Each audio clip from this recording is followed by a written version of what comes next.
Monsieur le chef du troisième groupe d'opposition. Monsieur le Président, le gouvernement de la CAQ est maintenant officiellement avisé et averti, pas par n'importe qui. Le projet de loi 61 crée des conditions extrêmement favorables à l'émergence de la corruption, de la collusion et autres malversations apparentées. Il pose des risques extrêmement sérieux à l'intégrité des marchés publics et ouvre la porte aux malversations de toutes sortes. Le projet de loi 61 va donc complètement à l'encontre des meilleures pratiques identifiées par l'OCDE en matière d'intégrité des marchés publics, ainsi qu'à l'encontre des recommandations de la Commission Charbonneau. Et ce n'est pas tout. L'analyse menée par la Commission Charbonneau ne laisse aucun doute sur le fait que le projet de loi 61 aura pour effet de recréer un environnement favorable à la corruption, à la collusion et autres malversations. Est-ce que de son siège, le premier ministre peut nous indiquer qu'il va retirer toute disposition qui permettrait le grand retour de la corruption et de la collusion au Québec? Monsieur le premier ministre. Monsieur le Président, je vais donner un exemple que le chef du Parti québécois connaît bien, la route 132.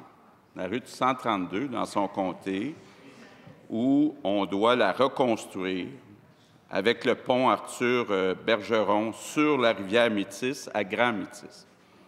Si on veut accélérer ces travaux, il faut être capable d'accélérer le processus d'expropriation et être capable d'accélérer le processus d'évaluation environnementale.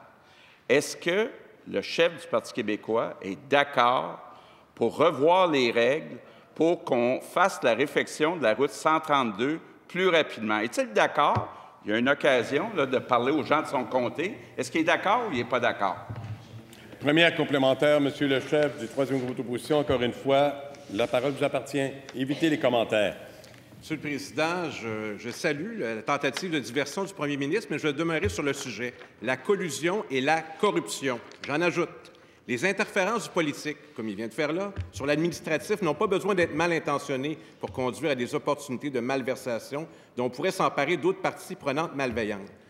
La relance, on en est, mais j'aimerais savoir comment a-t-il pu croire que de réouvrir la porte à la collusion et la corruption, c'était une bonne chose pour l'ensemble des Québécois, y compris celui qui vous parle, Monsieur le Président. Monsieur le premier ministre. Oui, Monsieur le Président, il n'est pas question de réouvrir la porte à la corruption et à la collusion. Ce qui est question, par contre, c'est d'accélérer les travaux qui doivent être faits, par exemple sur la 132. Je vois sa collègue de Joliette, qui est ma voisine, la route 158, qu'on appelle la route de la mort.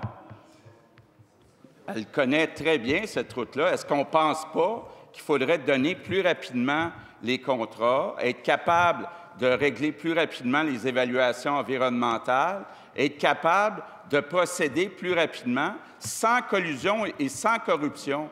Est-ce qu'il peut me dire si oui ou non il est d'accord?